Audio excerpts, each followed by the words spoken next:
Hello everyone, my name is Vardhan Garg and I welcome you all to Magnet Brains. So भाई Magnet Brains एक ऐसा platform है जहां पे आपको किंडरगार्टन से लेकर क्लास 12 तक हर कोर्स मिल जाएगा.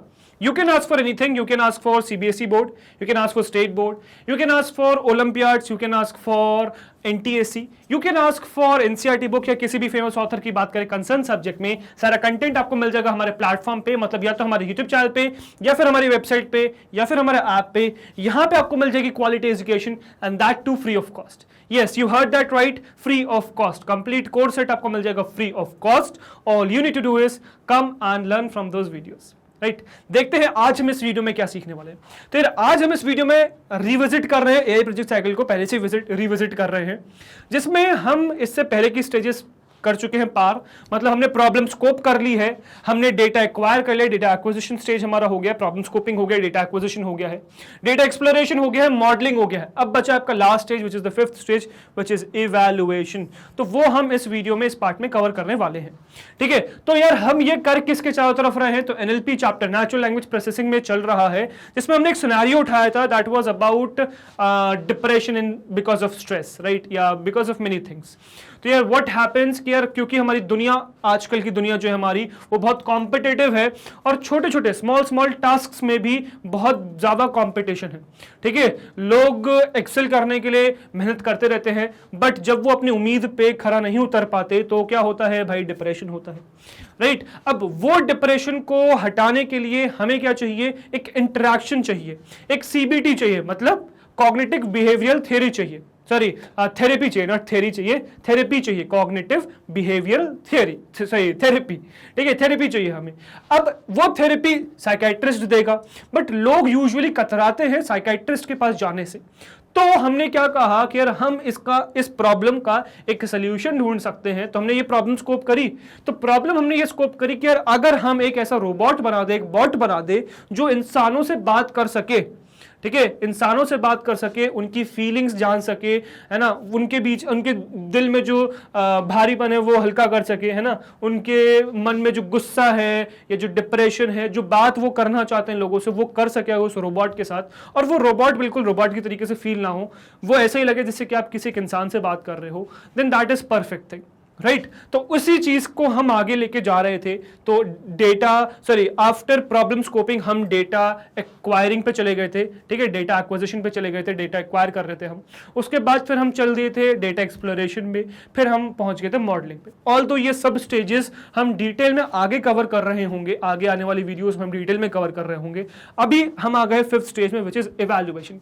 ऑल्दो इस इवैल्यूएशन के ऊपर एक सेपरेट चैप्टर है आपका जो आपके सिलेबस में है. ठीक है, नेक्स्ट इसके बाद जो चैप्टर है वो इवैल्यूएशन इसी पे है, जिसमें हम डिटेल में सीखेंगे कि इवैल्यूएशन हम करते कैसे हैं. बट अराउंड दिस टॉपिक, ये जो टॉपिक हमने डिस्कस किया, इसके चारों तरफ जरा इस स्टेज को डिस्कस करते हैं. ठीक है, चलिए फटाफट शुरुआत करते हैं. So evaluation. Now after the model is trained, it is evaluated and the accuracy for the same is generated on the basis of the relevance of the answer which the machine gives to the user's responses. Now very important thing is कि modeling के बाद evaluation stage is very important. मतलब ये stage बहुत important role play करती है, because कौन सा मॉडल आपको सेलेक्ट करना है वो ये इवैल्यूएशन ही बताएगी. ठीक है, मतलब आपने अलग अलग मॉडल को पुट करके देखोगे अपने डेटा सेट में, और जो बेस्ट परफॉर्मेंस दे रहा होगा वो परफॉर्मेंस चेक कैसे करोगे कि बेस्ट परफॉर्मेंस दे रहा होगा, कैसे चेक करोगे, तो इसी स्टेज में इवैल्यूएशन में ही चेक करोगे. अब उसमें क्या क्या अलग अलग पैरामीटर्स हैं, क्या क्या मेथड्स आप यूज करते हो, वो हम नेक्स्ट चैप्टर में डिटेल में डिस्कस करने वाले आपके सिलेबस में. ठीक है, फिलहाल जो हम बात कर रहे हैं वो हम ये बात कर रहे हैं कि यहां पर एक बार ट्रेनिंग हो गई, मॉडल आपने ट्रेन कर दिया, फिर आपको इवैल्यूएशन की बहुत जरूरत है. So it is evaluated and the accuracy for the same is generated on the basis of the relevance of the answers which the machine gives to the users responses. अब suppose किसी भी situation में मुझसे कोई भी question पूछा गया और मैंने उस क्वेश्चन का आंसर किया. ठीक है, तो मैं एज ए ह्यूमन बीइंग जो आंसर कर रहा हूं उसको मैच किया जाएगा जो कंप्यूटर ने या जो मशीन ने आंसर किया, और उस बिहेवियर पे चेक किया जाएगा, उस सिचुएशन में चेक किया जाएगा कि कितना एक्यूरेट है आपका आंसर. मतलब जो मशीन आंसर दे रहे हैं उसको ट्रू आंसर से कंपेयर किया जाएगा. To understand the efficiency of the model, the suggested answers by the chatbot are compared to the actual answers to generate the accuracy for the same on the basis of the usefulness of the answers that the users get from the machine. तो simple सा scene है यार कि जो machine answer दे ले रहे हैं, अब डेफिनेटली इसके लिए मुझे डेटा सेट अलग चाहिए, तो इसके बारे में भी मैंने आपको डिटेल में समझा रखा है, ठीक है, जिसमें मैंने आपको ये बताया हुआ है कि जब भी आप डेटा सेट एक्वायर करते हो तो उसको डिवाइड करते हो दो पार्ट में, एक टेस्ट डेटा होता है, एक ट्रेनिंग डेटा होता है, ठीक है। दोनों का करेक्ट आंसर आपको पता है, मतलब प्रॉपर एक्स पता है, प्रॉपर वाई पता है, दोनों के लिए, ठीक है। अब सिचुएशन ये है कि आपने एक्स दिया, आपको वाई मिल गया, एक्स दिया वाई मिल गया आपको, ठीक है। अब ट्रेनिंग के लिए तो सही है कि आप वो ट्रेनिंग पर्पस के लिए यूज कर रहे हो, बट आपको इवैल्यूएशन के लिए भी कोई डेटा सेट चाहिए जिसमें आप एक्स दो, करेक्ट आंसर वाई आपके पास हो, मशीन से चेक करो कि क्या आंसर आ रहा है और उस बेसिस पे आप चेक करो कि हाँ यार ये मैच कर रहा है तो ये सही है, ठीक है। तो वो काम आप यहां पे कर सकते हो, ठीक है। तो फॉर दैट होता क्या है कि आपने कोई भी सपोज चैटबॉट ने कोई भी जो है आंसर दिया, अब उस आंसर को मैच किया जाता है एक्चुअल आंसर के साथ, क्या वो मैच हो रहा है, अगर हाँ मैच हो रहा है देन वी से कि हाँ यार ये एक्यूरेट है, हमें आगे बढ़ा देना चाहिए इसको, और नहीं है तो यार उसको हम रिजेक्ट कर देते हैं। अब ये कैसे चेक वगैरह करते हैं, ये सेम है कि नहीं, कैसे चेक किया जाता है, ये सब आप नेक्स्ट चैप्टर में देखोगे डिटेल में। After we have thoroughly evaluated the model, it is then installed in the form of an app which can be used easily. अब एक बार आपने किसी भी मॉडल को thoroughly देख लिया, डिटेल में समझ लिया कि हाँ यार ये परफेक्ट काम कर रहा है, परफेक्टली बिहेव कर रही है, सब चीज़ सही है, परफेक्ट चल रही है, अब आप इसको क्या कर सकते हो, डिप्लॉय कर सकते हो, अलग अलग फॉर्म में, ऐप के फॉर्म में इसको इंस्टॉल वगैरह कर सकते हो, कहीं पर भी है ना, वेबसाइट के फॉर्म में, ऐप के फॉर्म में, अलग अलग इसको डिप्लॉय कर सकते हो, ठीक है। But after it has been evaluated perfectly, जब ये इवैल्यूएट हो चुका है परफेक्टली। अब ये इवैल्यूएशन होता कैसे, वो नेक्स्ट चैप्टर में मैंने आपको जैसे ही बताया कि नेक्स्ट चैप्टर इवैल्यूएशन इसके ऊपर ही है, 7th यूनिट, जिसमें आप डिटेल में इसके बारे में सीख रहे होंगे, ठीक है। So don't worry about that, ठीक है। अब उसके अलावा जैसे इससे पहले भी मैं इसके ऊपर हम डिस्कशन कर चुके हैं कुछ टाइप की फिटिंग्स के ऊपर, वो हम फिर से डिस्कशन करने वाले हैं। तो इससे पहले वाले पार्ट में भी हम डिस्कस क्या कर चुके हैं कि यार डेटा सेट है आपके पास, तो यार वो एक बार मैं आपको फिर से कन्वे करता हूं, ठीक है। सो द थिंग इज कि आप हमेशा करते क्या हो कि जब भी आपके पास डेटा सेट है, ठीक है, व्हाट यू डू इज, जब भी आपके पास एक डेटा सेट है, जैसे सपोज ये एक डेटा सेट है, ठीक है, इसमें एक्स और वाई लेबल्स हैं, मतलब इसमें कुछ कॉलम है जो आपको इनपुट देने वाले हो और उसको कुछ आंसर मिलने वाला है, मतलब ये कुछ एक्स होता है आपके पास, ये कुछ एक्स होता है आपके पास, और ये क्या है, एक वाई है आपके पास, ठीक है, एक्स है और वाई है। अब होगा क्या कि आप इसमें से सपोज बहुत सारे आपके पास रोज हैं, इसमें बहुत सारी रोज हैं, अब इसमें से क्या कहोगे कि आप एक पर्टिकुलर टाइप, मतलब कुछ particular amount of data x के लिए स्पेसिफाई करोगे, मतलब ट्रेनिंग के लिए रखोगे, है ना, ट्रेनिंग पर्पस के लिए रखोगे, और कुछ रिमेनिंग डेटा आप किसके लिए रखोगे, टेस्ट के लिए रखोगे, ये आपके लिए टेस्ट के लिए हो गया। तो आप क्या करते हो, पूरे कंप्लीट डेटा सेट को दो पार्ट्स में डिवाइड कर दिया आपने, ट्रेनिंग और टेस्ट डेटा सेट, ठीक है। तो इस तरीके से जैसे आपने डिवाइड किया दो पार्ट्स में, तो क्या होगा कि जो स्टार्टिंग का ट्रेनिंग वाला पार्ट है ये आप यूज करते हो ट्रेनिंग पर्पस के लिए, ये आप किसके लिए यूज करोगे, ट्रेनिंग के लिए। बट जब टेस्टिंग की बारी आएगी तो आप ये चेक करोगे कि यार ये जो पर्टिकुलर मैंने इनपुट दिया है, ये पर्टिकुलर इनपुट जो दिया है, इसके लिए आंसर क्या आ रहा है। तो अब मशीन को ये आंसर देगा और यहाँ आपके पास करेक्ट आंसर्स भी होंगे, यहाँ सपोज आपके पास करेक्ट आंसर्स होंगे, ये करेक्ट आंसर्स है, और कुछ मशीन का आंसर आया है, ठीक है, मशीन का आंसर आया है। तो अब ये करेक्ट आंसर्स पर ये मशीन का आंसर कितना फिट हो रहा है, इस बेसिस पे हमने 3 क्लासिफिकेशन कर रखे हैं, under fitting, over fitting and balanced fitting, ठीक है, या परफेक्ट फिटिंग भी कहते हैं उसको, ठीक है। अब वो क्या है वो देखिए, तो यहां इस पे देखिएगा, ग्राफ में देखिएगा, तो व्हाट वी आर सेइंग कि यहां पे x है आपके पास जो इनपुट है, और यहां पे आपके पास y है जो आपके पास आउटपुट है, ये y है और ये x है जो इनपुट आउटपुट है, ठीक है। अब यहां पर आपके पास ये कुछ ब्लू डॉट्स दिख रहे होंगे आपको, है ना, ये ब्लू डॉट्स दिख रहे हैं बहुत सारे। अब ये ब्लू डॉट्स है क्या भाई, तो ये ब्लू डॉट्स आपके पास जो सैंपल इनपुट आउटपुट है, मतलब जो करेक्ट आंसर्स है वो आपके पास है, ठीक है। जो पर्टिकुलर x के लिए जो y है, जो डेटा सेट है वो आपके पास दे रखा है, ट्रेनिंग डेटा सेट, कि a पर्टिकुलर x है, इसके लिए पर्टिकुलर y आपको पता है, x के लिए y पता है, तो आपने प्लॉट कर दिया, x के लिए y को प्लॉट कर दिया आपने, तो ये प्लॉट हो गया।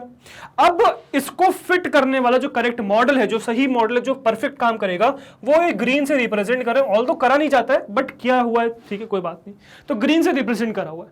अब आपका काम क्या होता है, तो देखो सिंपल से काम आपका ये है, सपोज इस तरीके से आपका XY डेटा सेट है, ये पर्टिकुलर एक्स है, ये पर्टिकुलर वाई है। अब पर्टिकुलर एक्स के लिए अलग अलग डेटा सेट आप इन्होंने मार्क कर रखा है, सपोज ये सब dot dot dot dot dot mark कर रखे। अब आपको करना क्या होता है, आपको एक ऐसा फंक्शन बनाना होता है, बिकॉज ये डेफिनेटली क्या यार, एक्स और वाई के बीच में फंक्शन है। अब आप लोग पढ़ चुके हो भाई फंक्शंस के बारे में, पॉलिनोमियल्स पढ़ चुके हो, ठीक है। So y is equal to f x करके एक फंक्शन बनाते हैं हम लोग, y is equal to f x करके फंक्शन बनाते हैं। अब ये जो हम फंक्शन बना रहे हैं y is equal to f x करके, ये क्या होगा, यहाँ पे आप प्लॉट करोगे। अब क्या हो सकता है कि जो प्लॉटिंग आप करने वाले, मतलब ये जो फंक्शन ड्रॉ करने वाले हो, ये फंक्शन हो सकता है कुछ स्ट्रेट लाइन बन जाए या कुछ भी बन सकती है। स्ट्रेट लाइन बन सकती है, पैराबोला बन सकता है, मतलब डिग्री 2 क्वाड्रेटिक इक्वेशन का पैराबोला बन सकता है, यू नो दैट, ठीक है। अब ऐसे बिहेव करेगा कि बिल्कुल नई चीज है, मैथ्स में आप पढ़ चुके हैं सब चीजें, राइट। ऐसे ही आप क्यूबिक फंक्शंस बना सकते हो डिग्री 3 की, तो वो सब डिग्रीज भी अभी आपको मैं बताऊंगा। तो आप जैसे जैसे डिग्रीज बढ़ाते जाओगे उतने ही ज्यादा उससे कर्व्स बढ़ते चले जाएंगे, ठीक है। सिंपल सी कहानी ये है। तो what we are saying is कि यार अब ये जो फंक्शन आप प्लॉट करने वाले किसी भी डिग्री का हो सकता है, बस आपको कोशिश क्या करनी है कि ये कंप्लीटली इस पे ओवरलैप कर जाए, मतलब कंप्लीट इसमें एरर फिनिश हो जाए। एरर कैसे फिनिश हो जाए कि सपोज ये आपने मॉडल बनाया, तो ये मॉडल जैसे बनाया तो इस पर्टिकुलर x के लिए जो y का आंसर है उसमें एरर कम से कम एरर हो, मतलब जितने ज्यादा डेटा पॉइंट्स पे फीड कर सके उतना बेटर है, ठीक है। तो जब हमें ऐसा काम करना है, ठीक है, जब ऐसा काम करना है और ऐसा नहीं हो पा रहा है, ठीक है, परफेक्टली फिट नहीं हो रहा है, तो उसको हम कहते हैं अंडर फिटिंग। तो अब जहां पे एरर्स बहुत ज्यादा है, तो देखो जिस सिंपल सी बात मैं अगर कहूं तो इस पर्टिकुलर एक्स के लिए, सपोज इस पॉइंट की मैं बात करूं, तो इस पर्टिकुलर एक्स के लिए आंसर सपोज ये है, पर according to this blue line इस पर्टिकुलर एक्स के लिए आंसर वो क्या दे रहा है, ये दे रहा है। तो इतना ज्यादा एरर है ना भाई, इतना ज्यादा एरर है, हमें नहीं चलेगा इतना बड़ा एरर, ठीक है। उसी तरीके से सपोज कोई और पॉइंट उठा लो, ठीक है। अब जैसे सपोज कुछ पॉइंट्स ऐसे हो सकते हैं जो करेक्ट आंसर भी दे दे, जैसे कि ये उठा लो, तो ये पर्टिकुलर एक्स के लिए आंसर ये है एग्जैक्ट, और ये क्या दे रहा है, ये आंसर दे रहा है, तो बहुत कम हो गया एरर इसके में, ठीक है। तो बस यही एरर आपको कम करना है। बट अगर आपने इस तरीके से एक लाइन बना दी जो बिल्कुल भी फिट नहीं हो रही है, बहुत सारा एरर है, तो इसको हम कहते हैं अंडर फिटिंग, कि जो आपका डेटा सेट है उस पर फिटिंग प्रॉपर नहीं हो रही है, ठीक है। So the model's output does not match the true functions at all, hence the model is said to be under fitting and its accuracy is lower. तो इसकी एक्यूरेसी बहुत कम होती है और ये अच्छे से काम नहीं करता है। अब एक्चुअली हमारा पर्पस क्या है, मतलब ये करने का पर्पस क्या है, तो देखो सिंपल सी पर्पस ये है कि सपोज ये आपके पास कुछ नोन डेटा पॉइंट्स हैं। अब आपका टारगेट ये है कि इसकी मदद से आप एक ऐसा फंक्शन बना दो जिसमें सपोज एक पर्टिकुलर आपने इस डेटा सेट के अकॉर्डिंग कि इस पर्टिकुलर एक्स के लिए वाई के लिए मतलब एरर कम से कम करके आपने ये लाइन बना दी। अब आप ये चाह रहे हो कि जो लाइन है ये आपके मॉडल को रिप्रेजेंट कर रही है, मतलब अब आप इस पे कोई भी एक्स दो ये आपको करेक्ट आंसर वाई बता देगा, कोई भी एक्स दो करेक्ट आंसर वाई बता देगा, कोई भी एक्स दो करेक्ट आंसर वाई बता देगा। तो अगर मुझे ये चाहिए तो मुझे चाहिए ना कि ये जो लाइन आप चाह रहे हो ये परफेक्टली फिट हो, तो वो फिटिंग ही हम चाह रहे हैं कि बेस्ट होनी चाहिए, ठीक है। बट इस तरीके से लूज फिटिंग नहीं चलेगी, तो इसीलिए इसको हम कह रहे हैं अंडर फिटिंग। इसके ऊपर हमने डिस्कशन डेटा साइंस में भी कर रखा है। अब उसी तरीके से एग्जिस्ट करता है यार एक परफेक्ट फिटिंग। अब परफेक्ट फिटिंग क्या हो गया, तो परफेक्ट फिटिंग मतलब जो एक्चुअल आपका मॉडल है उसको एग्जैक्टली फिट कर जाए, मतलब लीस्ट इसमें एरर आ जाए, ठीक है, लीस्ट एरर आ जाए, ठीक है। तो लीस्ट एरर आ जाए तो वो मुझे जिस टाइप का मॉडल मिल जाएगा वो हो जाएगा। बट बहुत बच्चों को ये क्वेश्चन होगा, सर एक काम करते हैं ना यार, हर डॉट को कवर कर देते, ज्वाइन कर देते, जैसे इस तरीके से सपोज है कोई लाइन, तो हम एक काम करते हैं इस तरीके से सारे डॉट्स को ही ज्वाइन कर देते हैं यार, ठीक है। तो ये हमारा परफेक्ट बन जाएगा। बट टेल मी, क्या आप इस फंक्शन को जो आपने लाइन बनाई है, बना तो दिया आपने डॉट्स देख देख के, क्या मैथमेटिकली रिप्रेजेंट कर सकते हो? अब इसी क्वेश्चन का आपका आंसर करेगा नेक्स्ट पार्ट। अभी फिलहाल यहां तक समझ में आया कि आपने एरर मिनिमम कर दिया, ठीक है। So in this the models performance matches well with the true function which states that the model has optimum accuracy and the model is called a perfect fit. तो परफेक्ट फिट हम इसे कहते हैं because इसका जो accuracy है वो optimum है, परफेक्ट है एक्यूरेसी, परफेक्ट फॉर यूज है, ठीक है, परफेक्टली काम करेगी। ये हो गया परफेक्ट फिटिंग। इसके बाद नेक्स्ट आता है भाई ओवर फिटिंग। अब इस ओवर फिटिंग में देखिए क्या हो रहा है, तो बहुत परफेक्टली देखिएगा क्या हो रहा है। इसमें हर डेटा पॉइंट को कवर किया जा रहा है, हर डेटा पॉइंट कवर हो रहा है, ठीक है, एग्जैक्टली हर डेटा पॉइंट कवर हो रहा है। बट जस्ट टेल मी, ये इस टाइप का सांप अब बनाओगे कैसे मैथमेटिकली? ये फंक्शन प्लॉट कैसे करोगे, बनाओगे कैसे? तो यही चीज है। अच्छा, जैसे मैंने आपको बताया कि अब सिचुएशन ये होती है कि सपोज एक ही डेटा पॉइंट है, तो आपका टारगेट होता है कि एक ऑप्टिमल फंक्शन इस तरीके से ड्रॉ कर दे जिससे कि जब भी आप इसके x की वैल्यू डालें y आ जाए। बट अगर आपने इस तरीके से एक बनाया जो हर वैल्यू को ऐसे टच कर रहा है, अब इसकी कोई फिक्स पॉइंट थोड़ी है। अब जैसे सपोज इसको कायदे से जाना चाहिए इस तरीके से, बट ये नीचे जा रहा है फंक्शन, तो अब ये गलत आंसर देगा ना आगे आने वाली वीडियोस के लिए, सॉरी आगे आने वाले पॉइंट्स के लिए। तो उस सिचुएशन में ये चीज is not good, this situation is not correct. तो इसीलिए हम इसको कह रहे हैं over fitting in this model. So in this the model is trying to cover all the data samples even if they are out of alignment to the true function.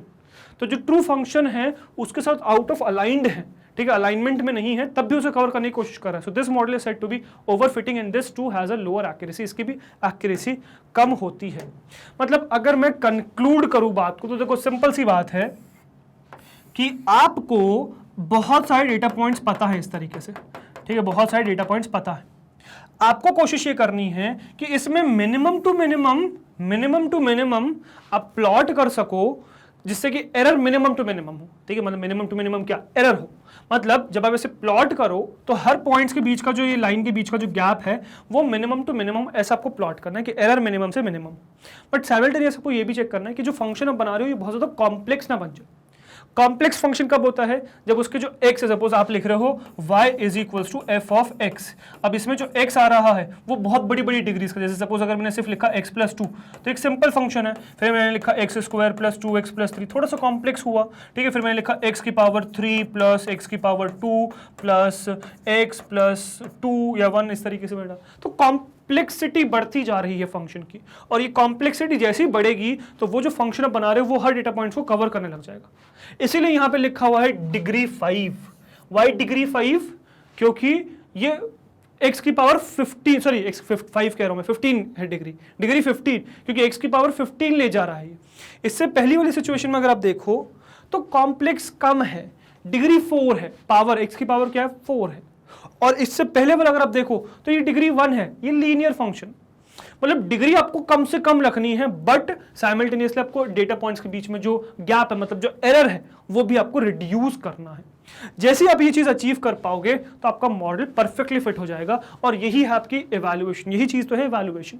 अब ये evaluation आप करते कैसे हो, मतलब ये चीज कैसे जज करते हो, तो ये मैं आपको बताने वाला हूं नेक्स्ट चैप्टर में।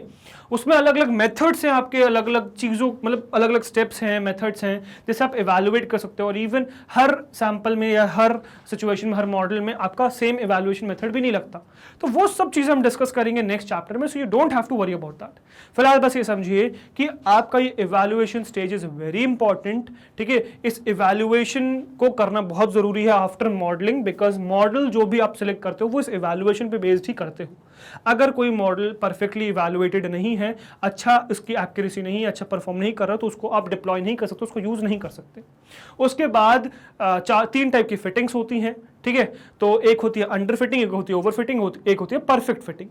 अंडर फिटिंग में क्या होता है, तो अंडर फिटिंग में कुछ इस तरीके का ग्राफ बनता है, मतलब जो आपकी लाइन है, मतलब देखो अंडर फिटिंग में आपको बेसिकली बनाना क्या है, अगर मैं ग्राफ की बात करूं तो आपको बनाना है एक x एक y, ठीक है, x axis y axis. Suppose अगर आपको एक्सप्लेन करने के लिए आ जाए under fitting, x axis y axis बनाना है। इसके बाद आपको बनाने हैं कुछ पॉइंट्स, ठीक है, कुछ डेटा पॉइंट्स आपको इस तरीके से बना देने, ठीक है, कुछ डेटा पॉइंट्स इस तरीके से बना देने। अब इसका एक परफेक्ट फिट बनाना है, ठीक है, परफेक्ट जो ग्राफ है आपका, जो परफेक्टली फिट करे, तो ये आपका परफेक्ट ग्राफ है।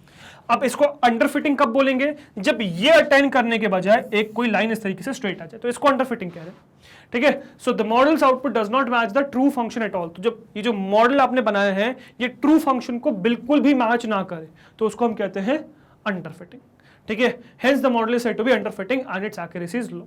जब यही सिचुएशन आपको क्या करनी है, जब यही सिचुएशन आपको परफेक्ट फिट में बनानी है, तो आप इसको जस्ट ओवरलैप करता हुआ, थोड़ा सा गैप छोड़ते हुए ये आप बना दोगे परफेक्ट फिटिंग या बैलेंस्ड फिटिंग, जहां पे एग्जैक्टली मैच कर रही है। और ओवर फिटिंग क्या हो जाएगा, जब आपकी जो ये ग्राफ है, सॉरी, जब ये जो मॉडल है वो हर पॉइंट को कवर करने की इस तरीके से कोशिश कर रहा, ठीक है, हर पॉइंट को इस तरीके से कवर करने की जब वो कोशिश करे और बिल्कुल परफेक्टली काम ना करे, तो उसको हम कहते हैं ओवर फिटिंग, ठीक है। मतलब सारे डेटा पॉइंट्स को एग्जैक्टली मैच कर दिया, इवन जब वो लाइन से अलाइंड नहीं है, ठीक है। तो ये सब चीजें बस आपको ड्रॉ करनी है, तो आप तीनों टाइप की फिटिंग भी समझा पाओगे, ठीक है। सो आई होप ये पार्ट आपका क्लियर हो गया होगा, under fitting, perfect fitting and over fitting. Conceptually चीजें क्लियर हो गई होंगी। कंसेप्चुअली चीजें समझना बहुत जरूरी है, तभी आप आगे चीजें डिटेल में समझ पाओगे। कंसेप्चुअली चीजें क्लियर रखें, ठीक है।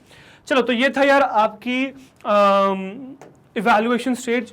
हमने एआई प्रोजेक्ट साइकिल का लास्ट स्टेज कवर कर लिया, विच इज इवैल्यूएशन, ठीक है, for your natural language processing. अब इसके बाद कुछ और टॉपिक्स आने वाले हैं, तो उसके लिए just stay and watch for the videos, ठीक है। इसमें अगर हम आगे बढ़े तो नेक्स्ट ईयर आपकी वेबसाइट विच इज magnetbrains.com, तो गूगल पे टाइप करिए magnetbrains.com, पहली वेबसाइट आएगी, उस पर क्लिक करोगे तो यहाँ लाइन कर जाओगे, this is our home page. Select CBSE English medium, click on class 10, तो क्लास 10 के सारे कोर्सेज ओपन हो जाएंगे जो मैग्नेटब्रेन्स आपको ऑफर करता है।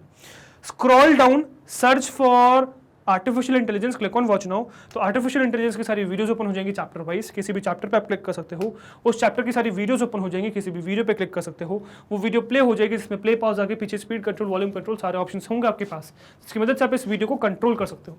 ऑल दो यहाँ पे और कुछ एक्स्ट्रा बेनिफिट्स भी है, जैसे कि यहाँ पे आपको कोई डिस्ट्रैक्शन नहीं मिलेगा, इधर उधर की वीडियोस आपको डिस्ट्रैक्ट नहीं करेंगी, यहाँ आप फोकस होकर पढ़ सकते हो। यहाँ पे आपको मैग्नेटब्रेन्स का सारा कंटेंट मिल जाएगा, whether it be NTSC, olympiad, state board, CBSE board, NCERT book या किसी भी फेमस ऑथर की बात करें कंसर्न सब्जेक्ट में, सारा कंटेंट आपको मिल जाएगा हमारे प्लेटफॉर्म पे यहाँ पे, ठीक है, and that too free of cost. Yes, you heard that right, free of cost, है ना, कोई चार्ज नहीं लिया जाएगा आपसे, और कंप्लीट कोर्स सेट आपको प्रोवाइड किया जाएगा free of cost. All you need to do is stay tuned and take advantage of these platforms, right?